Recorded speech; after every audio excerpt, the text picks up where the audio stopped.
Guys, just got to Vietnam. Anne-Marie cleared immigration in 45 minutes.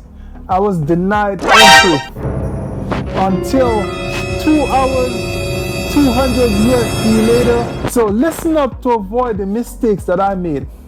So first off, before you come to Vietnam, you got to get a visa. At least if you're coming from the US, Canada, UK, several other countries, you need a visa. So we applied for a visa over a week ago, an e-visa. You pay 25 USD, you can get the e-visa, you can apply for yourself, or you can use an agent to apply on your behalf. So the process for applying for e-visa, you got to fill out some documentation, you got to upload a picture, and you got to upload your passport front page, so it has all the metadata from your passport as well. So I did that. It's all good. E-visa application was successful. I received my e-visa for Vietnam. I looked at it thoroughly. I realized that there was a missing digit on my passport number on the e-visa. I received the visa back last Friday, 6 days prior to arriving in Vietnam on a Thursday. I noticed the mistake, sent them a note, send them a copy of my passport page again and say, hey, it's missing a digit. Let's get this corrected. I heard nothing. So I gave it 2 business days and I'm like, hey, I'm traveling here in a couple days. I sent a follow-up note, a follow-up email, a follow-up note to their helpline. Nothing.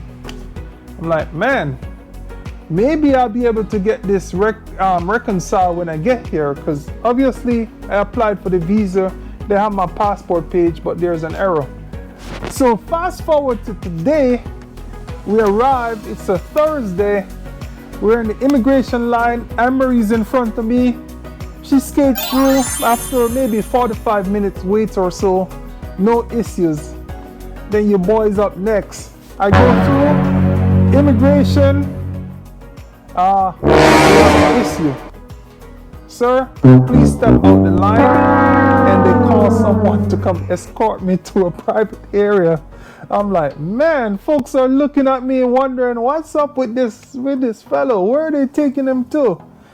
So they take me over to the immigration section, have a visa issue, denied entry, I cannot get in. So Anne-Marie goes to get our bags, and I'm trying to resolve the issue with the staff here, with the immigration staff. So I go over, talk to some other immigration folks. I'm like, hey, here's my e-visa. There's an error with the passport number. I tried to contact you guys. I tried to say, hey, it's here. When I filled out the e-visa, I had to attach my passport information and a copy of my passport page. So you should have a digital record to be able to verify it's me. You know? No, they're not buying it. I say, hey, can I speak with a supervisor or one of your bosses so I can explain, speak to a second person?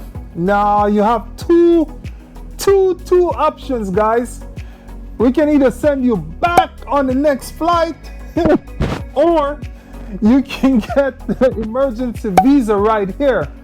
The only problem is they don't actually process the emergency visa. You've got to work with an agent. The cost of the agent is going to be $200. I mean, it's $200, but in perspective, the visa initially cost $25, so that's almost 9-10 times the cost.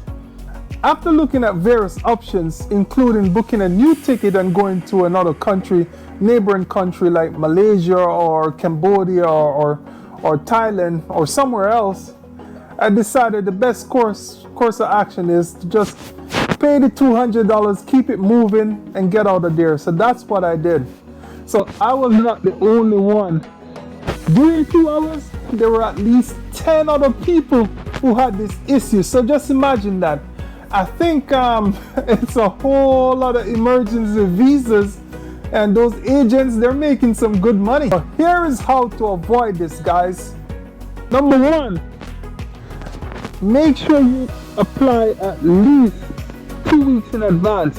You want to have at least 7 to 8 business days after you received your initial visa to be able to check everything. And if you see an issue, don't even try to fix it. Just apply for a brand new one, because it's gonna take 3 days, 3 business days to process. Not 3 weekends, don't count. 3 business days.